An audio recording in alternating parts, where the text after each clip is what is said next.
നാമത്തിൽ ചേർന്നിടാ ഒരുമയോടി ബലി അർപ്പിക്കാം.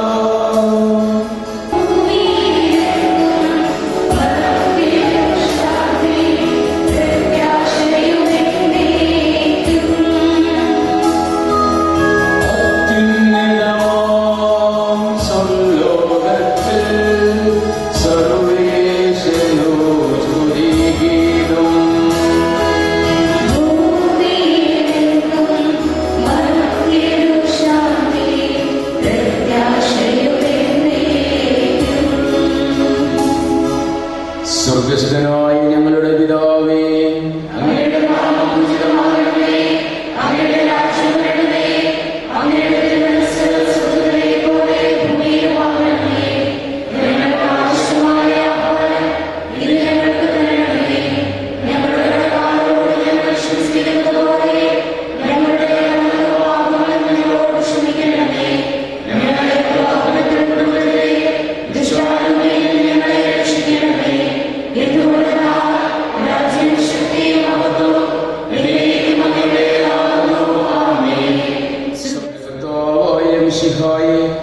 ശിഷ്യന്മാരുടെ പാദങ്ങൾ കഴുകിക്കൊണ്ട് ശുശ്രൂഷയുടെ മാതൃക കാണിക്കുകയും പരിശുദ്ധ കുർബാന സ്ഥാപിച്ചുകൊണ്ട് സ്വന്തം ശരീരരക്തങ്ങൾ ഭക്ഷണപാനീയങ്ങളായി നൽകുകയും ചെയ്ത നിനക്ക് ഞങ്ങൾ നന്ദി പറയുന്നു.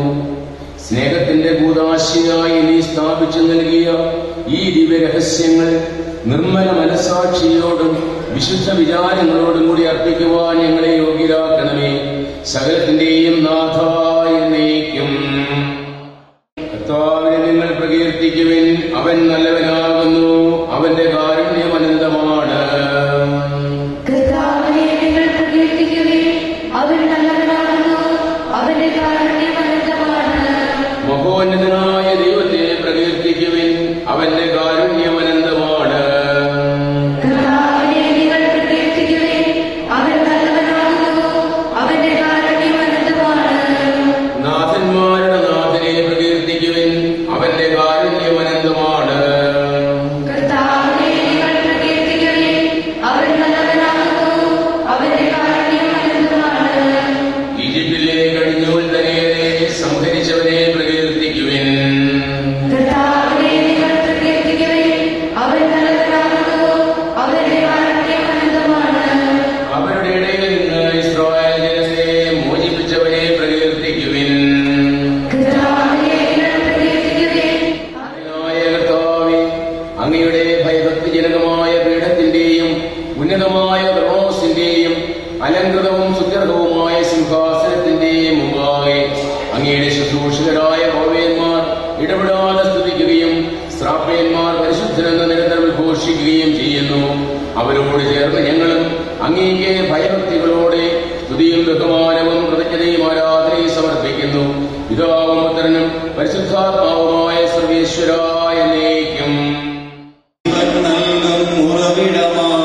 ബലിപീഠത്തിൽ സ്ഥിതി ചെയ്യും അവനെ പാടി വണങ്ങിടാം ഉന്നത വിണ്ണിൻ ഗീതികളിൽ.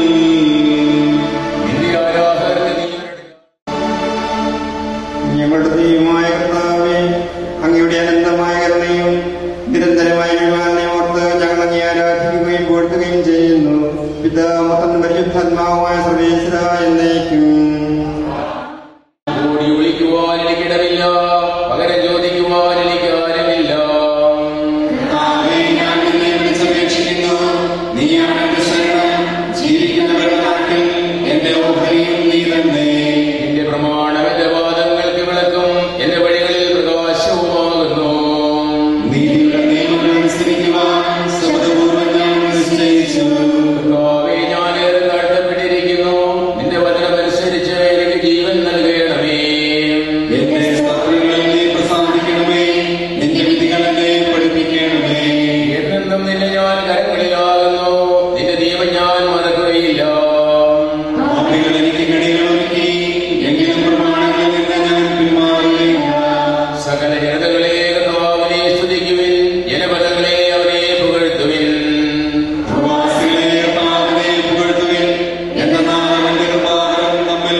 നൽകുകയും ചെയ്യണമേ. എന്തുകൊണ്ടെന്നാൽ അങ്ങ് ഞങ്ങളുടെ ശരീരത്തിൽ ആരോഗ്യവും ആത്മാവിന് പ്രത്യാശയും നൽകുന്നു. പിതാവും പുത്രനും പരിശുദ്ധാത്മാവുമായ സർവേശ്വര എന്നേക്കും. പ്രത്യക്ഷനാവുന്ന അങ്ങയുടെ തിരുകുമാരനെ സ്വീകരിക്കുവാൻ ഞങ്ങൾക്കിടയാകട്ടെ. സകല സൗഭാഗ്യങ്ങളും നന്മകളും നിറഞ്ഞ് മുടിച്ചുകൂടി നിൽക്കുന്ന സഭയിൽ നിരന്തരം അങ്ങയെ സ്തുതിക്കുവാനും മഹത്വപ്പെടുത്തുവാനും ഞങ്ങൾ യോഗ്യരാകട്ടെ. എന്തുകൊണ്ടെന്നാൽ അങ്ങ് എല്ലാറ്റിന്റെയും സൃഷ്ടാവാകുന്നു, സകലത്തിന്റെയും നാഥായനേക്കും.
വിശുദ്ധരിൽ സംപ്രീതനായി വസിക്കുന്ന പരിശുദ്ധനും സ്തുത്യർഹനും ബലവാനും അമർത്യനുമായ കർത്താവേ, അങ്ങയുടെ സ്വഭാവത്തിനൊത്ത വിധം എപ്പോഴും ഞങ്ങളെ കടാക്ഷിക്കുകയും അനുഗ്രഹിക്കുകയും ഞങ്ങളോട് കരുണ കാണിക്കുകയും ചെയ്യണമേ. പിതാവും പുത്രനും പരിശുദ്ധാത്മാവുമായ സർവേശ്വര എന്നേക്കും. പുറപ്പാട് ദിവസത്തിനുള്ള വായന 12-ാം അധ്യായം 1 മുതൽ 20 വരെയുള്ള തിരുവചനങ്ങൾ.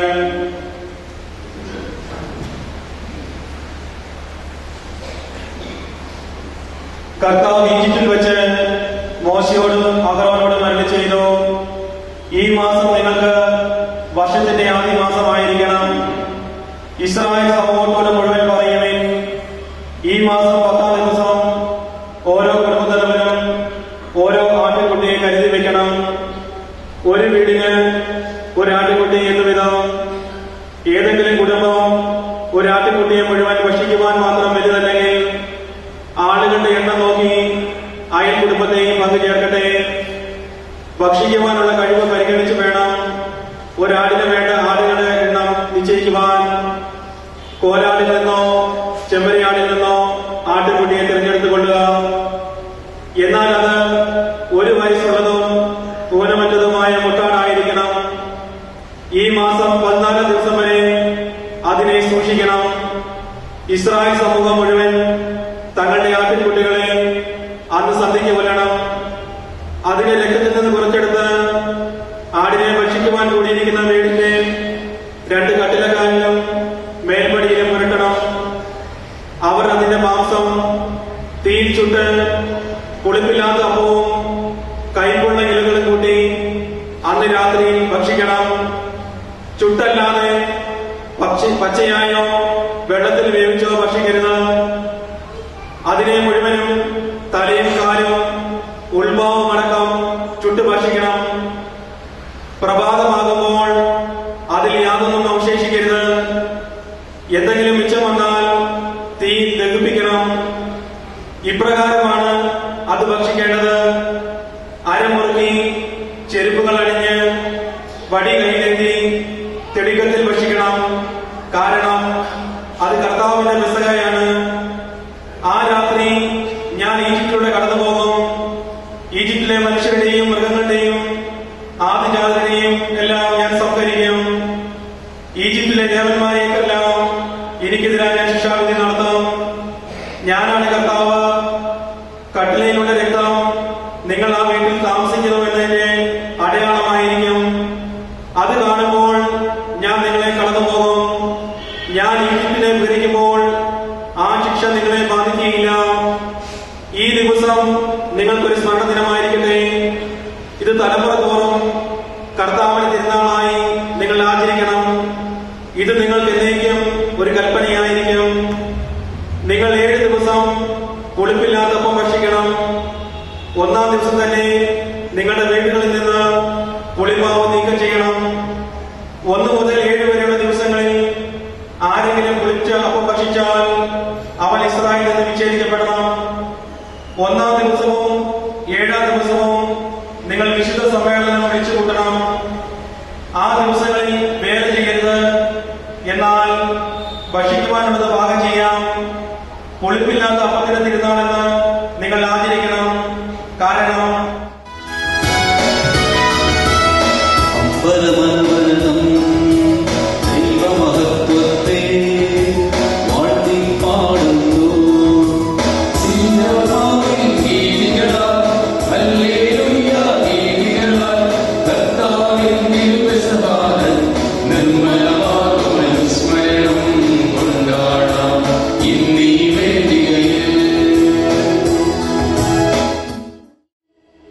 നമുക്ക് പ്രാർത്ഥിക്കാം. സമാധാനം നമ്മോടുകൂടി. ഞങ്ങളുടെ കർത്താവായ ദൈവമേ, അങ്ങയുടെ ജീവദായകവും ദൈവികവുമായ കൽപ്പനകളുടെ മധുരസ്വരം ശ്രവിക്കുന്നതിനും ഗ്രഹിക്കുന്നതിനും ഞങ്ങളുടെ ബുദ്ധിയെ പ്രകാശിപ്പിക്കണമേ. അതുവഴിയാകുന്ന ശരീരങ്ങൾക്ക് ഉപകരിക്കുന്ന സ്നേഹവും ശരണവും രക്ഷയും ഞങ്ങളിൽ പ്രവണിയുന്നതിനും നിരന്തരം ഞങ്ങൾ അങ്ങയെ സ്തുതിക്കുന്നതിനും അങ്ങയുടെ കാരുണ്യത്താലും അനുഗ്രഹത്താലും ഞങ്ങളെ സഹായിക്കണമേ. പിതാവും പുത്രനും പരിശുദ്ധാത്മാവുമായി സർവേശ്വര എന്നേക്കും. പരമേൽപ്പിച്ചതുമായ കാര്യം ഇതാണ്: കർത്താവായ യേശു താൻ ഒറ്റിക്കൊടുക്കപ്പെട്ട രാത്രിയിൽ അപ്പമെടുത്ത് കൃതജ്ഞത അർപ്പിച്ചതിനു ശേഷം അത് മുറിച്ചുകൊണ്ട് അരുളി ചെയ്തു, ഇത് നിങ്ങൾക്ക് വേണ്ടിയുള്ള എന്റെ ശരീരമാണ്. എന്റെ ഓർമ്മയ്ക്കായി ഇത് നിങ്ങൾ ചെയ്യുക.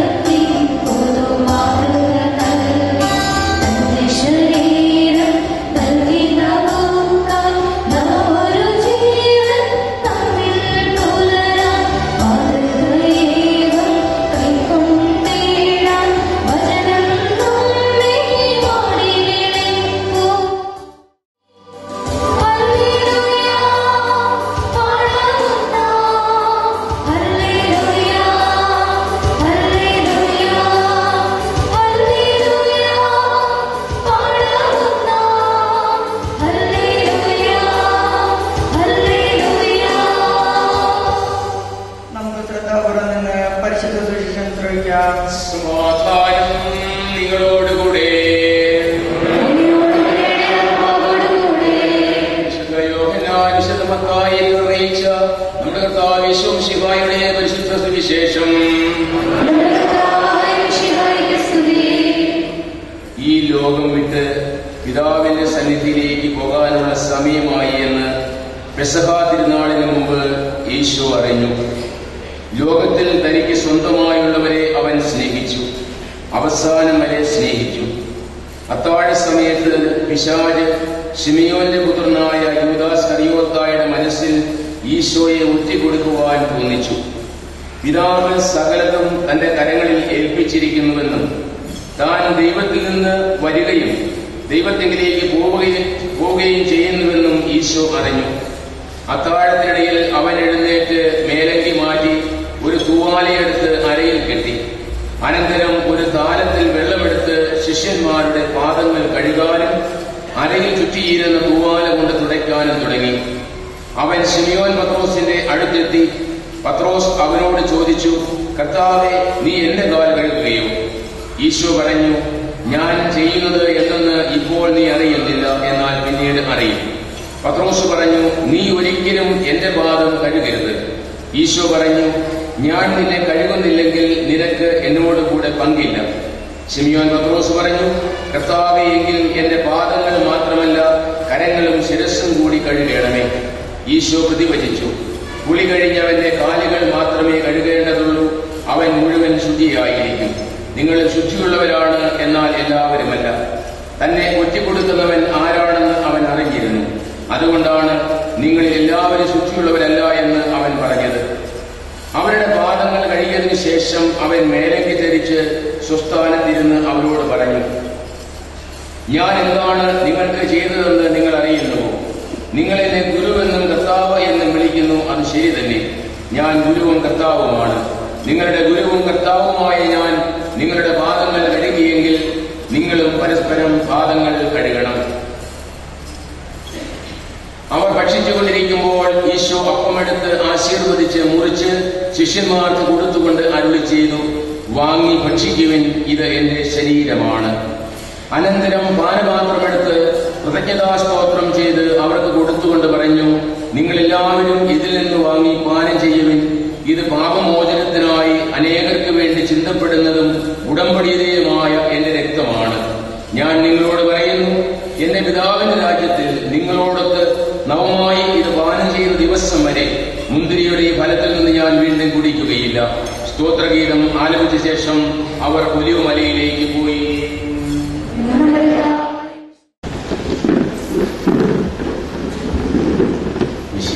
സ്നേഹമുള്ള വാത്സല്യ സഹോദരി സഹോദരന്മാരെ, ആണ്ടുവട്ടത്തിലെ 364 ദിവസവും നാം വിശുദ്ധ കുർബാന ആരംഭിക്കുന്നത് ഈ ദിവസത്തെ അനുസ്മരിച്ചുകൊണ്ടാണ്.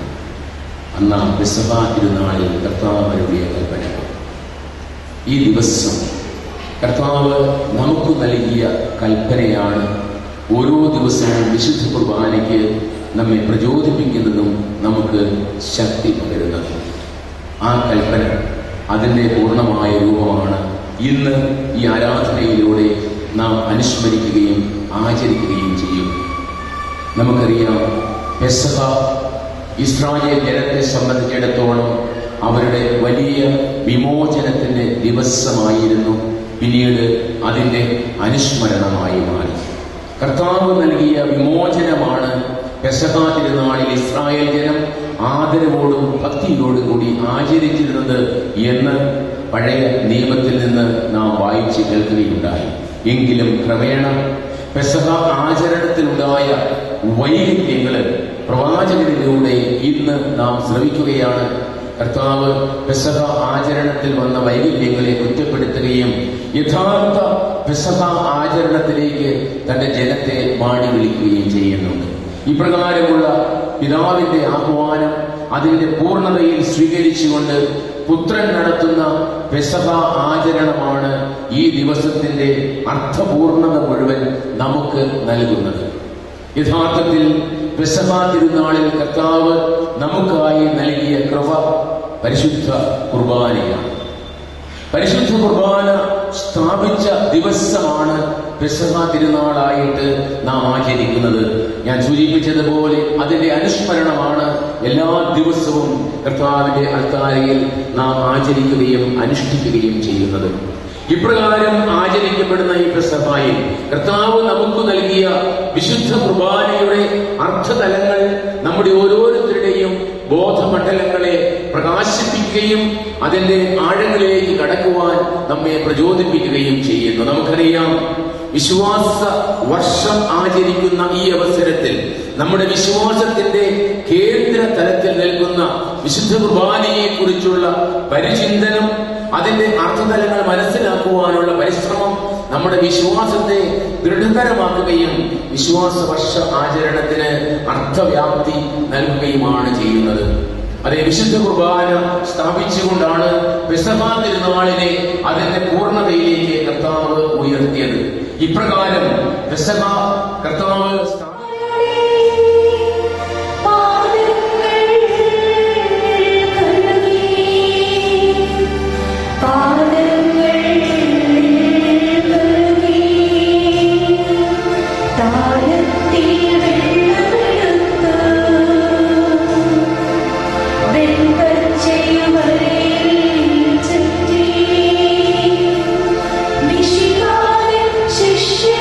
ശിഷ്യന്മാരുടെ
പറയുന്നു.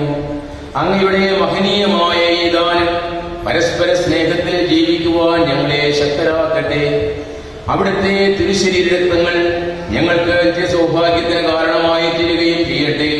സകലത്തിന്റെയും നാഥായ എന്നേക്കും.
കർത്താവായ ദൈവമേ, അങ്ങയുടെ തിരുവചനം ശ്രമിക്കുവാനും കീർത്തനങ്ങൾ ആലപിച്ചുകൊണ്ട് അങ്ങയെ സ്തുതിക്കുവാനും അങ്ങ് ഞങ്ങളെ യോഗ്യരാക്കി. ഞങ്ങൾക്കായി അങ്ങ് ഒരുക്കിയിരിക്കുന്ന സ്വർഗ്ഗവാക്യം അനുഭവിച്ച് അങ്ങേ അനവരതം പാടിപ്പകർത്തുവാൻ ഞങ്ങൾ അർഹരാകട്ടെ. പിതാവ് പുത്രനും പരിശുദ്ധാത്മാവുമായ സർവ്വേശ്വര എന്നേക്കും. ഞങ്ങളുടെ നാഥനുമായ സഹായ എന്റെ ദുശ്മനത്താൽ ഞങ്ങളുടെ പാപങ്ങൾ മോചിക്കുകയും രക്തങ്ങളാൽ ഞങ്ങളെ സമരാക്കുകയും ചെയ്തു. നിന്നോടത്ത് നിത്യം വസിക്കുവാൻ ഈ ജീവിതാശങ്ങൾക്ക് കാരണമായി തീരട്ടെ. സ്വരത്തിന്റെ നാഥ എന്നേക്കും. ശിഷ്യന്മാരുടെ പാദങ്ങൾ കഴുകിയ നാഥൻ നൽകിയതാ മാതൃക പോലെ സകലർക്കും സേവ